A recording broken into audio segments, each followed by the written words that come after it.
ನಂದನ್ ಕಶ್ಯಪ್ ಅವರೇ, ಎರಡೂ ಮಾತಾಡಿದ್ದೆ ಪರಮೇಶ್ವರ್ ಅವರಿಲ್ಲಿ. ತುಮಕೂರನ್ನು ಬೆಂಗಳೂರು ಉತ್ತರ ಅಂತ ಮಾಡಿಬಿಡಬೇಕು ಅಂತ ಹೇಳಿದವರು ಅವರೇ. ನಾನೆಲ್ಲರಿ ಆ ಥರ ಹೇಳಿದ್ದೀನಿ, ನನಗೇನು ಸೆಂಟಿಮೆಂಟ್ ಇರ್ಬೋದು, ನಾನು ಹುಟ್ಟಿದ್ದೆ ಅಂದರೆ ಯಾವ್ದು ಪರಮೇಶ್ವರ್ ಅವ್ರ ಮಾತಲ್ಲಿ ನಾವು ಯಾವುದನ್ನು ಪಿಕ್ ಮಾಡ್ಕೊಳ್ಬೇಕು ಇವಾಗ ಅಂತ? ಯಾವ ಮಾತು ತಗೊಳ್ಳೋಣ ಪರಮೇಶ್ವರ್ ಅವ್ರ ಮಾತಲ್ಲಿ? ಸರ್, ಇವಾಗ ಪರಮೇಶ್ವರ್ ಸಾಹೇಬರು ನಿನ್ನೆ ನಮ್ಮ ಸಮಾವೇಶದಲ್ಲಿ ಉತ್ತರ ಮಾಡಬೇಕು ಅಂತ ಒಂದು ವ್ಯಾಖ್ಯಾನ ಜನ ವಿಜುವಲ್ ಬೇರೆ ಹೊಡೆದ್ರಪ್ಪ, ಉತ್ತರ ಕೇಸ್ ಬೆಂಗಳೂರು ಉತ್ತರ ಮಾಡಿ, ಯಾಕಂದರೆ ಬೆಂಗಳೂರು ನಾರ್ತ್ಗೆ ಅಡ್ಜಸೆಂಟ್ ಆಗಿದೆ ತುಮಕೂರು ಅಂತ.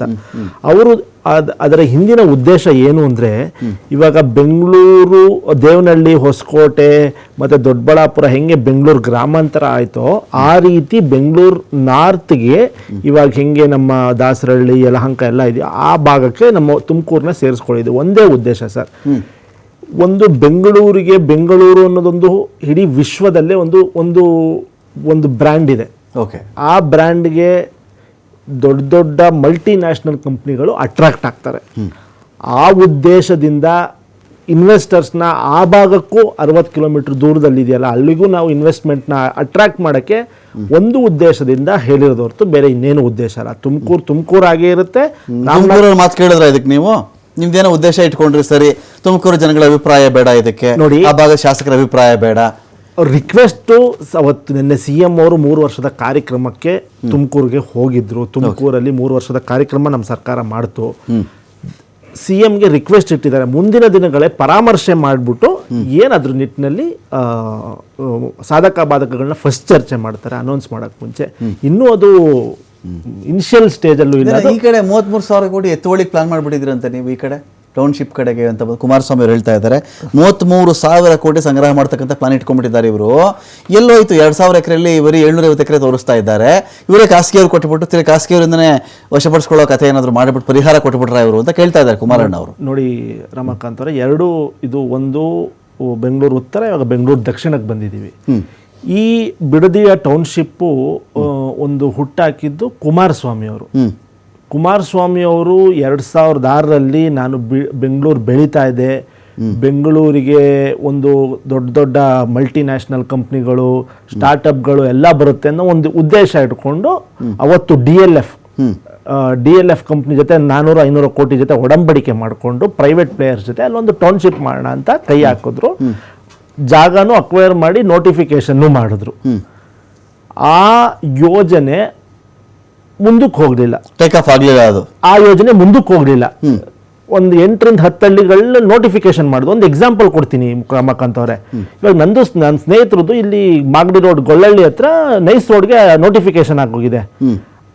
ಆ ಮನುಷ್ಯ ಇವತ್ತು ಆ ಜಾಗದಲ್ಲಿ ಏನು ಮಾಡೋಕ್ಕಾಗ್ತಿಲ್ಲ, ಯಾಕಂದ್ರೆ KDBಲಿ ಬಂದ್ಬಿಟ್ಟಿದೆ ನೋಟಿಫೈಡ್ ಏರಿಯಾ ಅಂತ.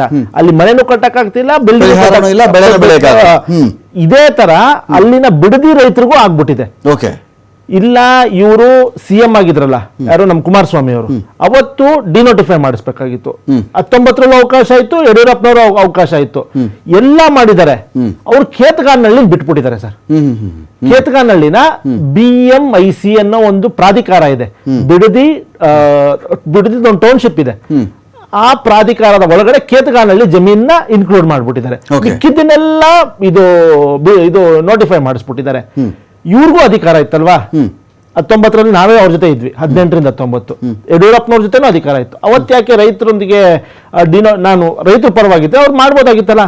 ಸೆಕೆಂಡು ಸರ್, ಇನ್ನೊಂದು ಹಾರೋಹಳ್ಳಿಲೇ ಬೊಮ್ಮಾಯಿ ಯಡಿಯೂರಪ್ಪನವ್ರ ಕಾಲದಲ್ಲಿ 1,000 ಎಕರೆ KDBಗೆ ನೋಟಿಫೈ ಆಯ್ತು.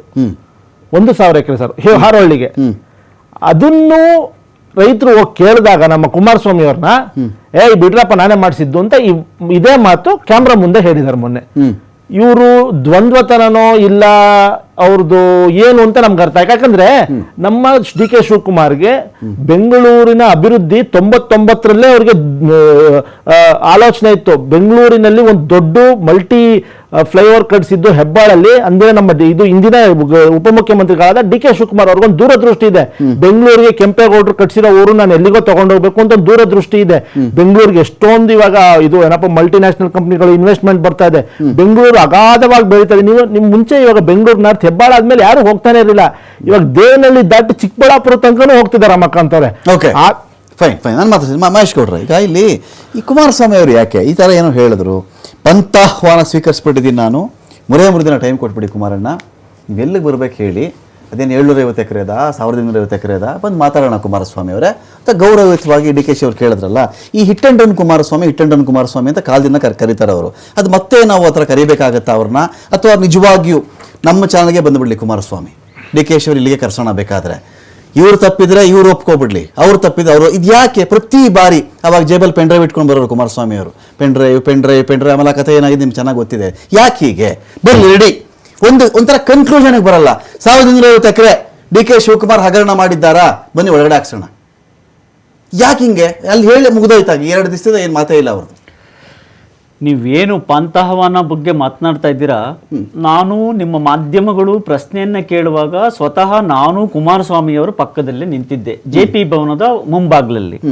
ಅವತ್ತು ಪ್ರಶ್ನೆ ಕೇಳಿದ್ದು ಮಾಧ್ಯಮ ಮಿತ್ರರು ಏನಂತ ಅಂತ ಹೇಳಿದ್ರೆ, ಸರ್ DK ಶಿವಕುಮಾರ್ ಸಾಹೇಬರು ಈ ರೀತಿಯೆಲ್ಲ ಮಾತನಾಡ್ತಾ ಇದ್ದಾರೆ, ನಿಮ್ಮ ಜೊತೆಗೆ ಚರ್ಚೆಗೆ ಸಿದ್ಧ ಇದ್ದಾರೆ, ಅದನ್ನ ನೀವು ಪಂಥಾಹ್ವಾನ ಅಂದ್ರೂ ಅನ್ಕೊಳ್ಳಿ, ಚರ್ಚೆ ಅಂತನಾದ್ರೂ ಅನ್ಕೊಳ್ಳಿ, ಸವಾಲು ಅನ್ಕೊಳ್ಳಿ ಅಂತೇಳಿ ನಿಮ್ಮ ಮಾಧ್ಯಮ ಮಿತ್ರರು ಪ್ರಶ್ನೆ ಕೇಳಿದ್ರು. ಅವತ್ತು ಕುಮಾರಣ್ಣನವರು ಯಾವುದೇ ರೀತಿಯ ಪಂಥಾಹ್ವಾನವನ್ನ ಮಾಡ್ಲಿಲ್ಲ. ಪಂಥಾಹ್ವಾನ ಅನ್ಕೊಂಡು ಆಯ್ತು ಬಿಡು ಬ್ರದರ್ ಮಾತನಾಡುವ, ಅದು ಅವ್ರು ಏನೇ ಪ್ರಶ್ನೆ ಕೇಳಿದ್ರು ಆ ಪ್ರಶ್ನೆಗೆ ಉತ್ತರ ಕೊಡಲು ನಾನು ಸಿದ್ಧಿದ್ದೇನೆ ಅಂತ ಹೇಳಿದ್ರು. ಇದನ್ನ ಡೈವರ್ಟ್ ಮಾಡೋದಕ್ಕೆ ನನ್ಗೆ ಇಷ್ಟ ಇಲ್ಲ. ಅದು ಅವತ್ತಿನ ಕ್ಲಿಪ್ ಅನ್ನ ತೆಗೆದು ನೋಡಿ, ಪಂಥಾಹ್ವಾನ ಯಾರು ಕೊಟ್ಟಿದ್ದಾರೆ ಫಸ್ಟ್ ಅಂತ. ಅದಕ್ಕೆ ಕುಮಾರಣ್ಣ ಕೇಳಿದ್ದು ಹೌದಲ್ವಾ, DK ಶಿವಕುಮಾರ್ ಅವರು ಇನ್ನು 2000 ಹೆಕ್ಟೇರ್ ಜಮೀನಿದೆ ಅಂತ ಹೇಳ್ಬಿಟ್ಟು ಮೊದಲು ರಾಜ್ಯದ ಮಾಧ್ಯಮದಲ್ಲಿ ಹೇಳಿಕೆಯನ್ನು ನೀಡಿದವರು ಯಾರು DK ಶಿವಕುಮಾರ್ ಸಾಹೇಬರು.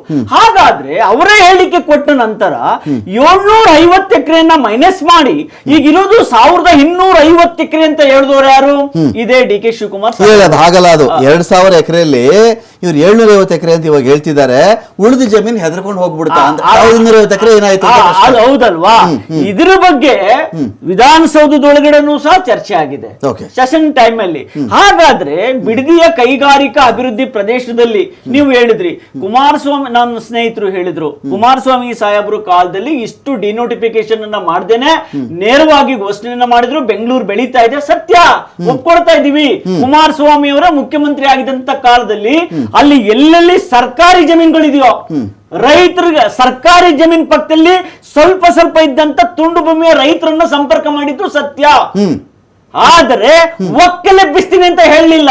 ಅವತ್ತು ರೈತಾಪಿ ವರ್ಗದವರು ಯಾವ ರೀತಿಯಾದಂತಹ ಇದನ್ನ ಬೇಡಿಕೆಯನ್ನ ತೆಗೆದುಕೊಂಡು ಬಂದ್ರು ಕುಮಾರಣ್ಣರ ಹತ್ರ. ಮುಖ್ಯಮಂತ್ರಿ ಆಗಿದ್ದಂತ ಸಂದರ್ಭದಲ್ಲಿ ಕೃಷ್ಣಾಗೆ ಕುಮಾರಣ್ಣ ದಯವಿಟ್ಟು ಯೋಚನೆ ಮಾಡಿ, ನಾವೆಲ್ಲ ಹೈನುಗಾರಿಕೆಯನ್ನು ನಂಬಿದ್ದೇವೆ, ಕೃಷಿಯನ್ನು ನಂಬಿದ್ದೇವೆ, ಸಣ್ಣ ಹಿಡುವಳಿದಾರರು, ನಮ್ಮ ಜಮೀನಿಗೆ ನೀವು ಕೈ ಹಾಕ್ಬೇಡಿ ಅಂದ ತಕ್ಷಣ ಕುಮಾರಣ್ಣನವರು ತದಾನಂತರ ನಮ್ಮ ಸರ್ಕಾರ ಉಳಿಲಿಲ್ಲ, ವಾಪಸ್ ಬಂದ್ರು.